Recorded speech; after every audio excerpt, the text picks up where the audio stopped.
ನಮಸ್ಕಾರ. ಈ ದಿನದ ಪ್ರಮುಖ ಸುದ್ದಿಗಳು. ಬೆಳವಾಡಿ ಮಲ್ಲಮ್ಮನ ಪ್ರತಿಷ್ಠಾನ ಸ್ಥಾಪನೆಗೆ ಬಜೆಟ್ನಲ್ಲಿ ಅಸ್ತು. ಜ್ಞಾನೇಶ್ವರ್ ಹೋರಾಟಕ್ಕೆ ಸಿಕ್ತು ಜಯ. ಕನ್ನಡ ಮೊದಲು ಬಳಗದಿಂದ ಮನವಿಗೆ ಸ್ಪಂದಿಸಿದ ರಾಜ್ಯ ಸರ್ಕಾರ.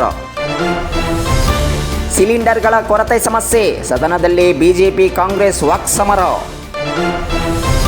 ಹೋಟೆಲ್ ವಸತಿ ನಿಲಯಕ್ಕೆ ತಟ್ಟಿದ ಬಿಸಿ, ವಾಣಿಜ್ಯ ಬಳಕೆಯ LPG ಸಿಲಿಂಡರ್ಗಳ ಸರಬರಾಜು ಸ್ಥಗಿತ.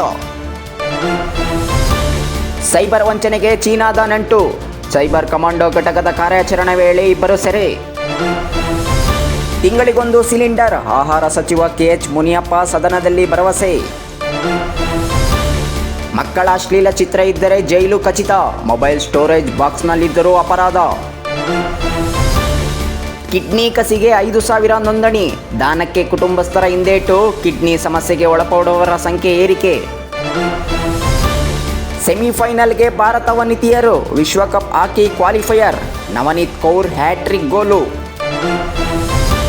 ವಿದ್ಯುತ್ ಗುತ್ತಿಗೆದಾರರ ಪ್ರತಿಭಟನೆ, ವಿವಿಧ ಬೇಡಿಕೆಗಳನ್ನು ಈಡೇರಿಸುವಂತೆ ರಾಜ್ಯ ಸರ್ಕಾರಕ್ಕೆ ಒತ್ತಾಯ.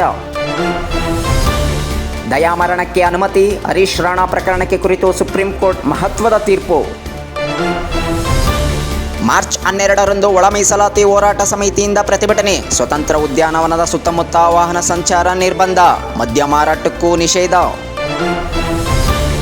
ಸಾಫ್ಟ್ವೇರ್ ರಫ್ತು ಪ್ರಮಾಣ 5.50 ಲಕ್ಷ ಕೋಟಿ ಮೀರಲಿದೆ, ಸಚಿವ ಪ್ರಿಯಾಂಕ್ ಖರ್ಗೆ ಹೇಳಿಕೆ. ಇಬ್ಬರು ತಹಸೀಲ್ದಾರ್ ಅಮಾನತು, ಕಂದಾಯ ಇಲಾಖೆಯಲ್ಲಿ ನಿರ್ಲಕ್ಷ್ಯ ತೋರಿದ ಇಬ್ಬರು ತಲೆದಂಡ. ಸರಕು ನೌಕೆಯ ಮೇಲೆ ಇರಾನ್ ದಾಳಿ, ಗುಜರಾತಿಗೆ ಬರುತ್ತಿದ್ದ ಥೈಲ್ಯಾಂಡ್ನ ಹಡಗು, ಭಾರತದ ಇಬ್ಬರ ಸಾವು, ಒಬ್ಬರಿಗೆ ಶೋಧ, 20 ನಾವಿಕರ ರಕ್ಷಣೆ. 28ರಿಂದ IPL ಕ್ರಿಕೆಟ್ ಹಬ್ಬ, RCB ವರ್ಸಸ್ ಸನ್ರೈಸರ್ಸ್ ಮುಖಾಮುಖಿ, ಬೆಂಗಳೂರಿನಲ್ಲಿ ಮೊದಲ ಪಂದ್ಯ.